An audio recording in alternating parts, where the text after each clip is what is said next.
नमस्कार, मैं हूं आपके साथ रविंद्र सिंह। एपीएन के लोकप्रिय कानूनी प्रोग्राम लीगल हेल्पलाइन में आपका स्वागत है। इसमें हमारे कानूनी विशेषज्ञ रोजमर्रा की जिंदगी की समस्याओं से जुड़े कानूनी मसलों पर आपकी शंकाओं का समाधान करते हैं। आप भी इस प्रोग्राम से जुड़ सकते हैं और फोन करके कानूनी राय ले सकते हैं। आज हम आरटीआई के बारे में आपको जानकारी देंगे। आरटीआई से जुड़े नियम कानून बताएंगे। आरटीआई का मतलब होता है राइट टू इंफॉर्मेशन एक्ट। ये अधिनियम खासतौर पर भ्रष्टाचार के खिलाफ 2005 में बनाया गया था, जिसे सूचना का अधिकार कहा गया और इसी को आरटीआई भी कहते हैं। इसके अंतर्गत कोई भी आम व्यक्ति किसी भी सरकारी डिपार्टमेंट से जानकारी लेने का हक रखता है। देश के इतिहास में इस कानून ने कई अहम घोटालों को उजागर करने में अहम भूमिका निभाई है। लोगों को सूचना तय समय में पाने का रास्ता दिखाया गया। यह अधिनियम नागरिकों को सरकार की गतिविधियों के बारे में जागरूक करने की दिशा में एक बड़ा कदम है। इस अधिनियम के अंतर्गत भारत के किसी भी नागरिक को यह अधिकार है कि वो जाकर किसी भी सरकारी विभाग से सवाल कर सकता है और हर तरह की जानकारी ले सकता है।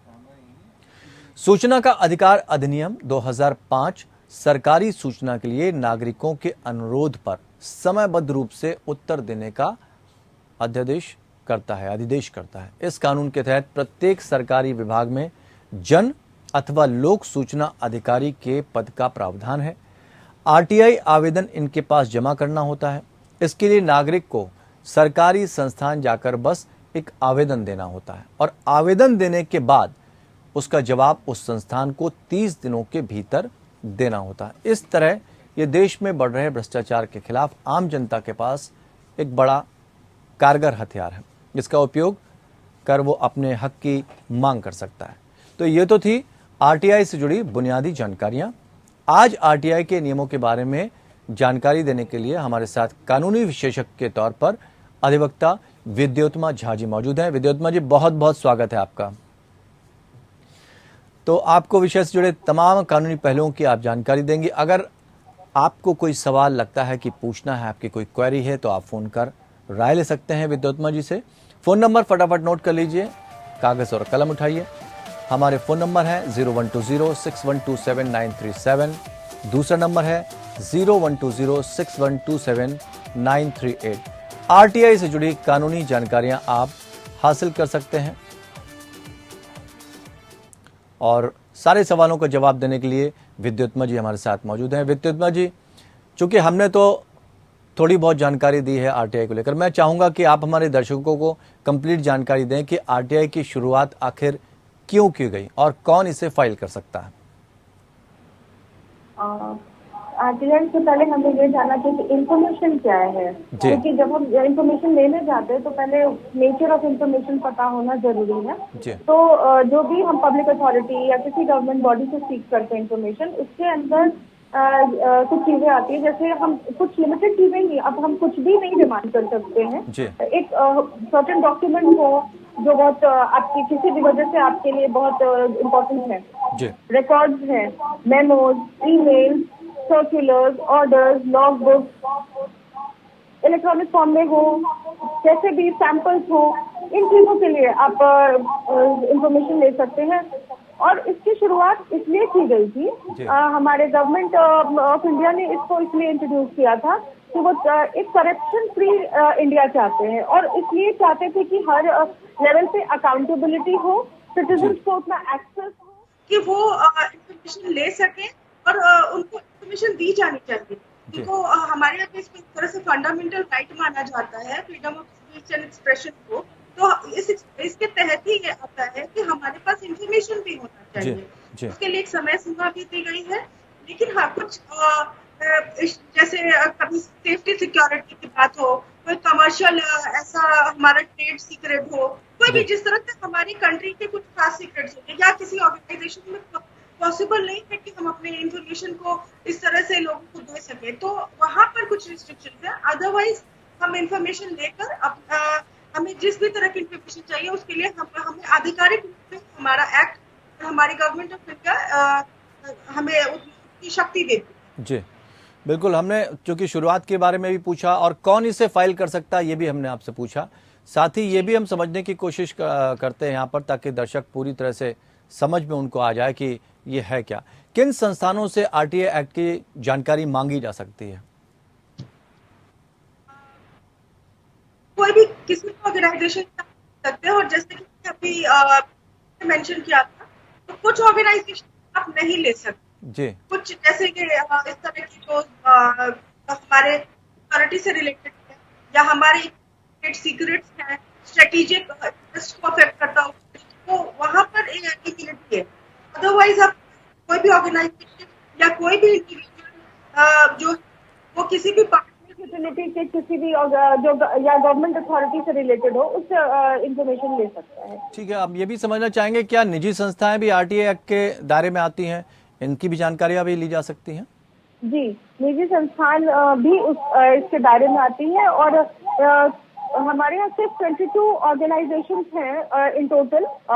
वैसे ये समय के साथ कुछ कारणों से बदल भी सकता है, बट 22 ऑर्गेनाइजेशन हैं इन टोटल जहाँ पर की ये इम्यूनिटी की बात आती है, जो सेंट्रल ब्यूरो ऑफ इन्वेस्टिगेशन हो, या director general of central excise intelligence हो, या हमारा डिफेंस सीक्रेट्स हो, वहाँ पर आता है। अदरवाइज कोई भी पर्व्यू में आता है और कहीं से भी इंफॉर्मेशन लेना या देना हो सकता है।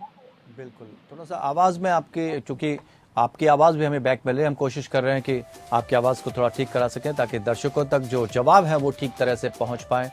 हमने समझने की कोशिश की कि आरटीआई होता क्या है और किन चीज़ों के तहत हम आरटीआई ले सकते हैं। इन्फॉर्मेशन के बारे में विद्युत्मा जी ने हमें बताया। तो आरटीआई से जुड़ी अगर आपको लगता है कि कोई जानकारी आपको चाहिए और आप किसी क्वेरी का जवाब चाहते हैं, तो निश्चित तौर पर आप हमें कॉल कर सकते हैं। टेलीविज़न स्क्रीन पर आपके दिए गए नंबर फ्लैश हो रहे हैं, 012061279370, 012061279338 पर आप हमें कॉल कर सकते हैं। कोई भी जानकारी कानूनी रूप से जो आपके हक में जाती है, आपको आपका जो अधिकार है उस बात को जानना, तो निश्चित तौर पर इस कार्यक्रम के जरिए हम आपकी जानकारियों को बढ़ाते हैं। विद्युत्मा जी हमारे साथ लगातार मौजूद हैं, जो कि अधिवक्ता हैं और हर चीज़ को बहुत बारीकी से आपको बता भी रही हैं। मुझे लगता है कि अगर आपकी कोई क्वेरी है तो आप विद्युत्मा जी से पूछ सकते हैं दिए गए टेलीफोन नंबर के जरिए। विद्युत्मा जी, चूंकि आपकी आवाज़ गड़बड़ हो रही थी, इसलिए मैं जानना चाहूँगी अपनी बात को पूरी करें, उसके बाद हमें ये भी जवाब दें कि इसको हम फाइल कैसे कर सकते हैं। जी, मैं पहले बता ये रही थी जी। कि जी आवाज़ अभी भी शायद एको हो रही है। नहीं, आपकी आवाज़ बिल्कुल सही आ रही है, आप बताइए। ओके, मैं ये बता रही थी कि कुछ ऑर्गेनाइजेशंस को छोड़कर बाकी जितने भी जहाँ से भी कोई भी गवर्नमेंट अथॉरिटीज हो, पब्लिक यूटिलिटीज हो, जहाँ से आप सर्विसेज लेते हैं, वहाँ पे इंफॉर्मेशन देना या लेना कर सकते हैं जी। तो और ये जो एप्लीकेशन है, ये आप इसको ऑनलाइन भी फाइल कर सकते हैं। उसका तरीका भी जानना चाहेंगे आपसे कि क्या तरीका होता है ऑनलाइन फाइल करने का। तो इसका एक वेब पोर्टल होता है, उसके थ्रू आप कर सकते हैं। पहले तो आपको ये पता करना होगा कि आपको क्या इंफॉर्मेशन चाहिए जी। कई बार हम अपने इंफॉर्मेशन जो हमें चाहिए उसके लिए भी श्योर नहीं होते कि नेचर ऑफ इंफॉर्मेशन क्या है, हमें क्या चाहिए। उसके बाद किस अथॉरिटी से चाहिए, और वहां से आप सीख कर सकते हैं इंफॉर्मेशन को। उसके बाद वहां पर एक प्रॉपर तरीके से आपको एक एप्लीकेशन सेंड करना पड़ता है। उस एक प्लेन पेपर पे आपको अपना सारा जो भी आपके क्वेरीज है वहाँ पे लिखना होता है, और उसके बाद आप उस एप्लीकेशन को सबमिट करते हैं और कुछ रिक्विजिट अमाउंट देना पड़ता है। उसकी फी होती है, वैसे तो बहुत नॉमिनल है जी, लेकिन कितनी लगभग कितनी फीस देनी पड़ती है और क्या कितने सवाल ले सकते हैं एक आरटीआई के जरिए? ₹10 तक की फी है वहाँ पर, और जो बिलो पॉवर्टी लाइन है उनके लिए तो फ्री है। ओके। और जो आप स्टेट से, क्योंकि हर स्टेट का अलग है, स्टिल स्टेट का अगर करें तो वहाँ पे एक non judicial court fee stamp भी लगेगा। ठीक है। इसकी कोई शब्दों की सीमा भी होती है कि कितने शब्द लिख सकते हैं एक सवाल के अंदर? नहीं, आप अपनी क्वेरी को जितना कंसाइज लिखे उतना बेटर है। ओके, एक छोटे से ब्रेक का वक्त है। हम चीज़ों को समझने की कोशिश कर रहे हैं, चूंकि आरटीआई से जुड़ी हुई जितनी भी जानकारियां हैं, मुझे लगा कि आज सबसे बड़ा हथियार है एक आम इंसान के पास आरटीआई। अगर वो किसी सरकारी संस्थान में काम करता है या वो चाहता है कि उसे जानकारी मिले आरटीआई के तहत, यानी कि राइट टू इन्फॉर्मेशन के तहत, तो बेहतर तरीके से आप समझ सकेंगे। आपके अगर कोई सवाल हैं तो आप सवाल अपना पूछ सकते हैं। आरटीआई से संबंधित कानूनी जानकारी को हम लेने की कोशिश कर रहे हैं। आपके अधिकार क्या हैं, किस तरह से आप RTI फाइल कर सकते हैं, किस तरह से अपने जवाब मांग सकते हैं। खास मेहमान के तौर पर अधिवक्ता विद्युत्मा झा जी हमारे साथ जुड़ी हुई हैं, हमारे सभी सवालों का जवाब दे रही हैं बहुत बेहतर तरीके से, और उम्मीद भी ये कर रहे हैं कि आप लोगों को भी समझ में आ रहा होगा कि आखिर ये RTI होती क्या है। आप अपने हक को कम से कम एक बार ज़रूर समझें, उसे जानें, तभी आप जीवन में आगे सफल होते हैं और आपको आपका अधिकार पता लग जाता है, तो एक हथियार के तौर पर आप उसे इस्तेमाल भी कर सकते हैं। विद्युत्मा जी, चूंकि समय सीमा के बारे में भी इसकी समझने चाहेंगे, आपने सारी इन्फॉर्मेशन हमें दी। RTI में जवाब आने के लिए कम से कम जो अवधि है, समय सीमा है, वो क्या है? अगर अवधि के अंदर यानी समय सीमा के अंदर जवाब ना मिले तो फिर इंसान को क्या करना चाहिए? RTI के लिए जो मिनिमम टाइम लाइन है वो है 30 डेज का जी। बट अगर ये बहुत अर्जेंट सिचुएशन है तो 48 आवर्स में भी मिल सकता है जी। और अगर इसमें आपको टाइम के अंदर 30 या 35 दिन में जवाब नहीं मिलता है जी। तो इसको कई बार दूसरे डिपार्टमेंट में भी ट्रांसफर किया जाता है ठीक। और वहाँ पर एप्लीकेशन देने के बाद वहाँ से आपको इन्फॉर्मेशन मिल सकती है और इन केस वहाँ से भी नहीं मिलती है जी। तो आप एक अपील फाइल कर सकते हैं और अगर या तो आप ये समझ सकते हैं कि वो आपको जवाब नहीं देना चाहते हैं, रिफ्यूजल है, या आप सेकंड अपील भी कर सकते हैं। जी बिल्कुल। तो इसके साथ हम ये भी समझना चाहेंगे कि अगर मान लीजिए जवाब नहीं मिलता तो ये भी हो सकता है कि ये रिजेक्ट हो जाए, और अगर रिजेक्ट होती है RTI एप्लीकेशन रिजेक्ट होने के, तो वो कारण क्या हो सकते हैं? रिजेक्शन का कारण सबसे ज्यादा तो ये देखा जाता है, वैसे आपको जवाब दिया जाता है बट तभी नहीं देते हैं जब ये कुछ हमारे sovereignty security of the country को अफेक्ट करता हो, ऐसा इंफॉर्मेशन डिमांड करता हो जहाँ पर हमारे sovereignty, integrity, security, strategic, scientific और इकोनॉमिक इंटरेस्ट को अफेक्ट करता है जी, तो उसको डिनाई कर सकते हैं। ठीक। और ये जो एक बुनियादी हक समझा जाता है, कहते हैं कि RTI एक बुनियादी हक है, अगर ये हक है तो फिर एक्ट की जरूरत क्यों पड़ी? बुनियादी हक है लेकिन एक्ट की जरूरत इसलिए पड़ी क्योंकि एक क्लैरिटी होनी चाहिए कि ये जो राइट टू इंफॉर्मेशन है ये किस तरह से आपका ये फंडामेंटल राइट है जी। अभी हम इसको आर्टिकल 19 में भी देखते हैं, प्रॉपर एक एक्ट है जिसमें हमारे किस तरह से ये राइट है उसके बारे में हर सेक्शन में डील किया गया है, तो इससे क्लैरिटी बनती है और इससे एम्पावरमेंट एक तरह से मिला है सिटीजन्स को, तो उनको पता चलता है कि इस एक्ट का ऑब्जेक्ट जो है कि हमें एम्पावर करना, हमें यहाँ से ट्रांसपेरेंसी को प्रमोट किया जा रहा है, अकाउंटेबिलिटी को गवर्नमेंट जो है वर्किंग जो उसका ऑर्गेनाइजेशन है जो उसमें कैसे हमारे लोग वहां से इंफॉर्मेशन ले सकते हैं या कैसे फंक्शन करते हैं, जो कुछ भी आप जानना चाहते हैं उसको आप रियल सेंस में जान सकते हैं जी। तो एक इन्फॉर्म सिटीजनशिप को डेवलप करने के लिए, इस अकाउंटेबल गवर्नेंस को प्रमोट करने के लिए ये इसको एक फंडामेंटल राइट होते हुए भी अलग से एक एक्ट बनाया गया है। बिल्कुल, बहुत बेहतरीन जानकारियां, RTI से जुड़ी कानूनी जानकारियां विद्युत्मा जी दे रही हैं। विद्युत्मा जी, ये भी समझना चाहेंगे कि RTI एक्ट के तहत जो हकों की बात की जाती है कि नागरिकों के पास हक है, कौन कौन से वो हक इसके अंतर्गत आते हैं, क्या हक है नागरिकों के पास? सबसे पहले ये एक एम्पावरिंग लॉ है जो हमारे सिटीजन्स को किसी भी गवर्नमेंट या नॉन गवर्नमेंट ऑर्गेनाइजेशन से जो कि सब्सटैंशियली फंडेड है उससे इंफॉर्मेशन लेने के लिए एम्पावर करता है जी। और कुछ पर्सनल क्वेश्चंस जिसका आंसर हमारे सिटीजन्स के पास होना चाहिए वो मांगने के लिए प्रेरित भी करता है कि आपके पास ये पावर है कि आप डिमांड कर सकते हो जी। उसके बाद कोई भी ऑर्गेनाइजेशन ये डिमांड नहीं कर उनको कह नहीं सकते कि हम आपको आंसर नहीं करेंगे, they have to answer the citizen. और उसके बाद ये एक टूल की तरह है हमारे सिटीजन्स के लिए to fight the menace of corruption. Okay. उसके बाद जितना भी ऑर्गेनाइजेशन हो सब एक राइटफुली आप उनसे क्वेश्चन पूछ सकते हो, एक इंफॉर्मेशन रिसीव। हमारे साथ एक कॉलर भी जुड़ गए हैं विद्युत्मा जी बागपत से, रंजीत सिंह, वो एक सवाल पूछना चाहते हैं। रंजीत, बहुत बहुत स्वागत करते हैं आपका, सवाल पूछ सकते हैं आप।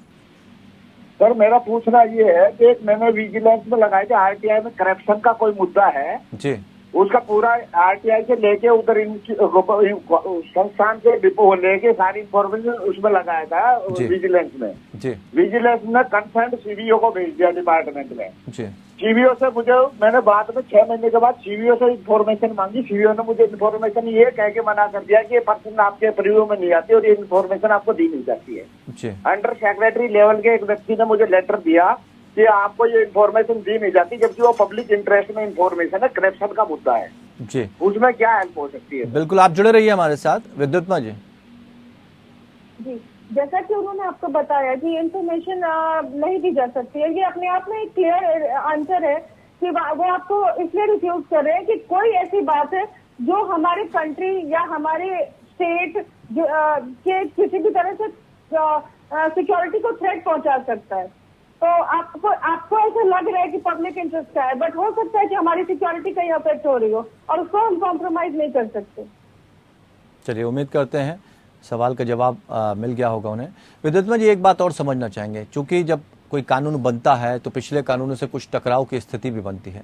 ऑफिशियल सीक्रेट्स एक्ट 1923 और आरटीआई के बीच किस तरह का टकराव है? ऑफिशियल सीक्रेट एक्ट 1923 ये ब्रिटिश कॉलोनियल एरा से आ रहा है।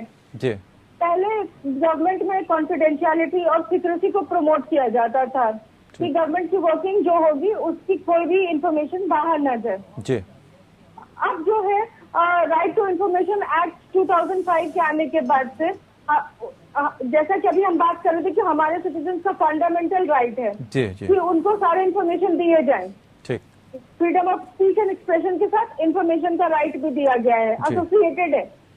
तो इसीलिए यहाँ पर टकराव है, वहाँ कॉन्फिडेंशियलिटी को प्रमोट कर रहे हैं और यहाँ पर इंफॉर्मेशन देने की बात कर रहे हैं। विद्युत्मा तो जी, ये जो टकराव संजय कुमार श्रीवास्तव मध्य प्रदेश से हमारे साथ जुड़े हुए हैं, वो आपसे पूछना चाहते हैं कोई सवाल। संजय जी, स्वागत है, सवाल पूछ सकते हैं आप।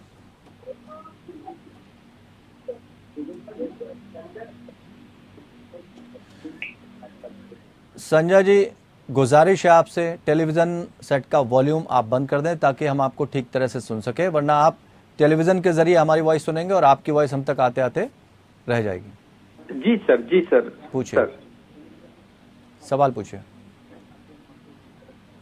सर नमस्कार। जी जी, सवाल पूछिए संजय जी। सर, हमारे यहाँ एक अकाउंटेंट जी सस्पेंड होने के बाद हमारे ऑफिस में, मैं हायर सेकेंडरी स्कूल में प्रिंसिपल हूँ। जी जी, पूछिए, सवाल पूछिए पूरा।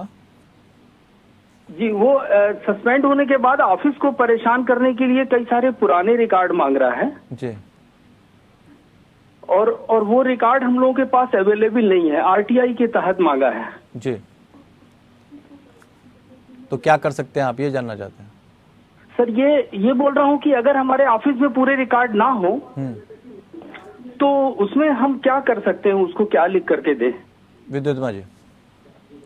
जी, इस टाइम पे आपके पास ऑप्शन है, उसके 90 डेज के अंदर ही वो इन्फॉर्मेशन उसको जानी चाहिए, वो किसी भी, चाहे फर्स्ट अपील हो, सेकंड अपील हो, कुछ भी हो। जी, जी। और जब आपके ऑफिस के, आप ही कह रहे हो कि ऑफिस को परेशान करने के लिए या किसी भी तरह के वो ऐसे डिटेल्स निकालना चाह रहे हैं जो बाहर शायद नहीं जाने चाहिए, तो आप जी। उसको रिफ्यूज कर सकते हैं। नहीं, वो कह रहे हैं कि जो डेटा उन्होंने मांगा है वो ऑफिस में मौजूद नहीं है डेटा। नहीं, इसीलिए मैं कह रही हूँ कि जी। डेटा भी नहीं है ना, तो ओके। वो रिफ्यूज कर सकते हैं, क्योंकि ठीक है। ये पता नहीं कौन से डेटा, वो कब के डेटा, तो वो रिफ्यूज कर सकते हैं। चलिए, बहुत बहुत शुक्रिया विद्युत्मा जी, बहुत अच्छे जवाब दिए आपने और उम्मीद करते हैं कि हमारे दर्शक जो हमारे साथ जुड़े, उन्होंने जो उम्मीदें की होंगी, जो सवाल उनके थे, उसका जवाब उन्हें मिल गया होगा।